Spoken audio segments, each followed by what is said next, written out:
All right, so organic acids now.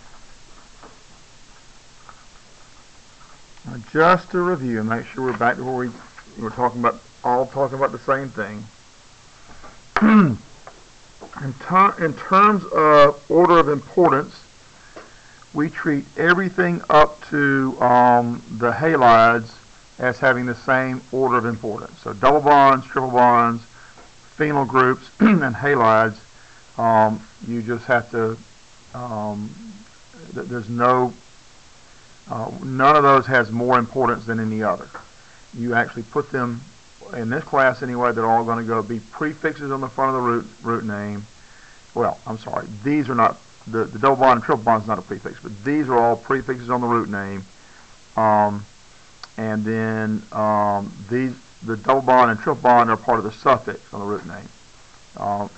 Anything as a prefix is listed alphabetically, not including where you have more than one, where you use di and tri and tetra and so forth. Okay, so if you have a phenyl group, the P is what you use for determining the alphabetical order. If you have a diphenyl, you don't use the di for determining what's the alphabetical order. Okay, and then we start getting into those functional groups that have more importance than these when we get to the alcohols, and so the alcohols have more importance than any of these. So we always number the main chain. The main chain will be, if this is the most important functional group on the structure, then we'll number that, the longest chain that includes that alcohol, such that we get the lowest possible numbers to the alcohol group, or groupings. Okay? The same with the ketone. If this is the most important functional group on there, we're going to number to the ketone, or ketones, in such a way that the main chain that includes those ketones has the lowest possible numbering to that ketone. Does that make sense? I didn't see anybody shake their head up and down or side to side, either one. So I'm just going to have to guess that you're all okay with that. Now, aldehydes have to go on the end of a chain. So if you only got one, there's no reason to number where the aldehyde is, because it has to be on number one. If you have more than one, then you have to number it. Okay? So now we come to the carboxylic acid group. What we have with a carboxylic acid group is you might think of it as a combination of a carbonyl and an alcohol. Okay? You've got a C double bond O, and that's right next to an alcohol group. And that together, the carbonyl and the alcohol group together are called a carboxyl group. Okay? But this gives us an acid. All right? So, if we have only one carbon, and we have a double bond to an oxygen, and then we have a bond to another oxygen, which is bonded to an H, so there's our alcohol group, carbonyl alcohol. Okay, so that's just one carbon. All right, so one carbon in a chain, well, it's not really a chain, but one carbon is called, what has what prefix? Huh? Elic is the acid name. What's the prefix? What's the root name for one carbon? Meth. Okay, so this is meth. Okay, there's no place for double bonds between carbons, so we can't use ene or ine. It has to be ane, so it's methane. And then the end of the name here for an acid is oic, and then a separate word acid. So methanoic acid.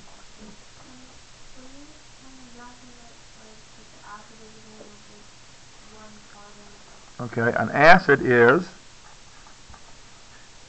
you have to have a carbonyl next to an alcohol group.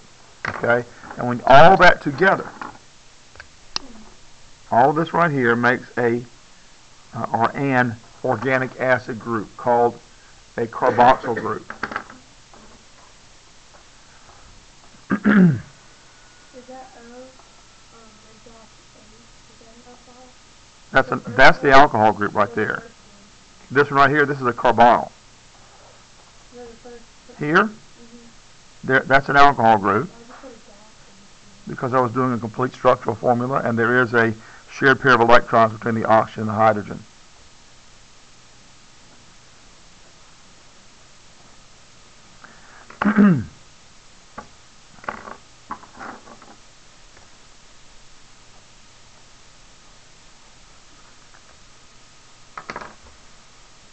So this is a carbonyl or carbonyl, and this is an alcohol group.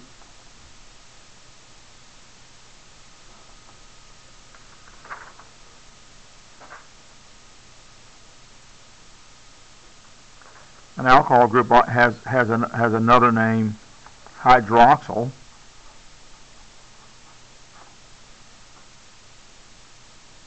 They're kind of used interchangeably. I guess the more formal name is hydroxyl, because there are cases where that's not really an alcohol anymore because it's next to this. It makes it an acid.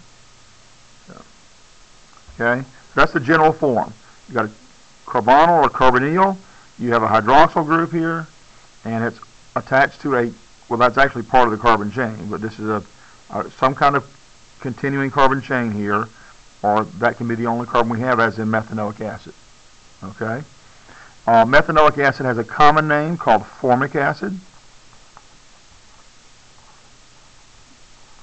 and every one of you have probably had formic acid injected under your skin.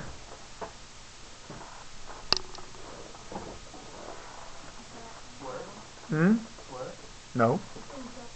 Injected under your skin. Not injected from your skin. No, injected under your skin. That's an ant bite. Ants, when they sting you, they're injecting you with methanoic acid or formic acid. Any kind of ant. Huh? I didn't know other ants bite. They do. They don't bite you as badly. You know, the fire ants have a really concentrated methanoic acid. So, anyway, later, and when we get to the unit on strong versus weak acids, it may help you to already know, I'll just tell you now, that all organic acids are weak acids. Okay, all organic acids are weak acids. Okay, just so you kind of get a heads up that it's coming. You've seen it already. Okay? So these always have to appear on the end of a chain. Yep. So far, all the acids we've been dealing with, we put the hydrogens on the front. Right? Now we're putting the acid grouping on the back. And in fact, this is the hydrogen that does all the work.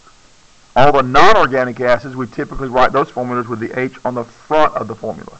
Here, it can very often be on the back. Most often, it's on the back of the formula. Okay? And sometimes you write this as RCO2H. That's also the same thing as this carboxyl grouping.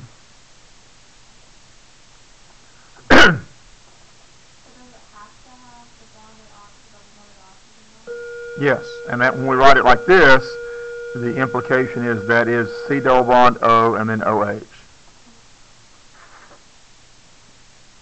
I mean, the chemist looks at that and knows right away that's what that means. Okay, that's the implication. It's actually an inference, I suppose. Okay, let's see. How about we do this? CH3, CH2, CH2. Okay, name this one.